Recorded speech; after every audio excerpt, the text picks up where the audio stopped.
teman-teman, perkenalkan nama saya Cynthia Clara Aritonang dengan NIM 7191143008 dalam mata kuliah Perilaku Organisasi.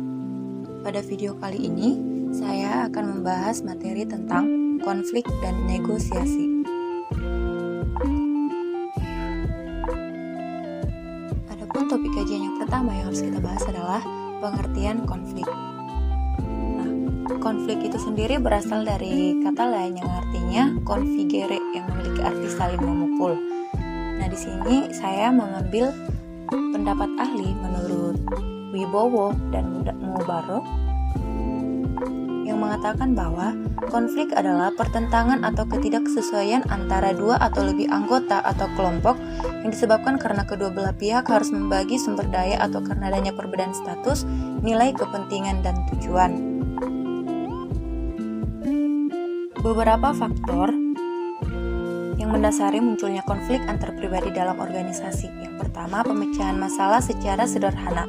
Fokusnya tertuju pada penyelesaian masalah dan orang-orangnya tidak mendapatkan perhatian utama. Yang kedua, penyesuaian atau kompromi. Kedua pihak bersedia saling memberi dan menerima, tetapi tidak selalu langsung tertuju pada masalah yang sebenarnya. Yang ketiga, tidak sepakat.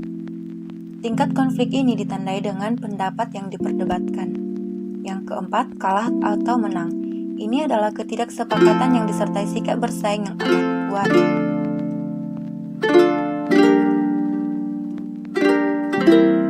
Topik yang kedua yaitu proses konflik.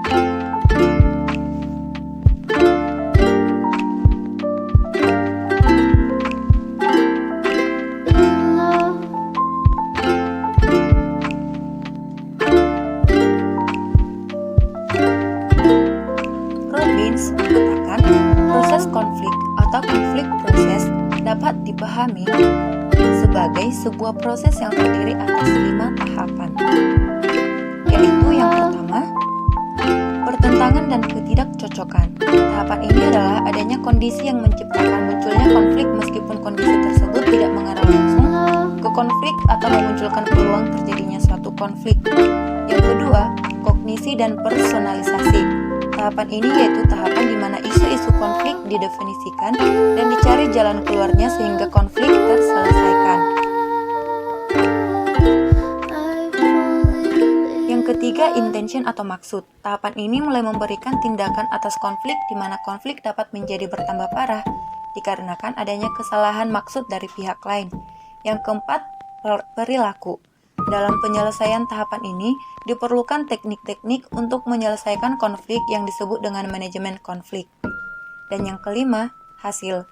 Tahap kelima adalah konsekuensi yang dihasilkan dari konflik. Hasil dapat bersifat fungsional ataupun disfungsional. Topik bahasan yang ketiga yaitu negosiasi.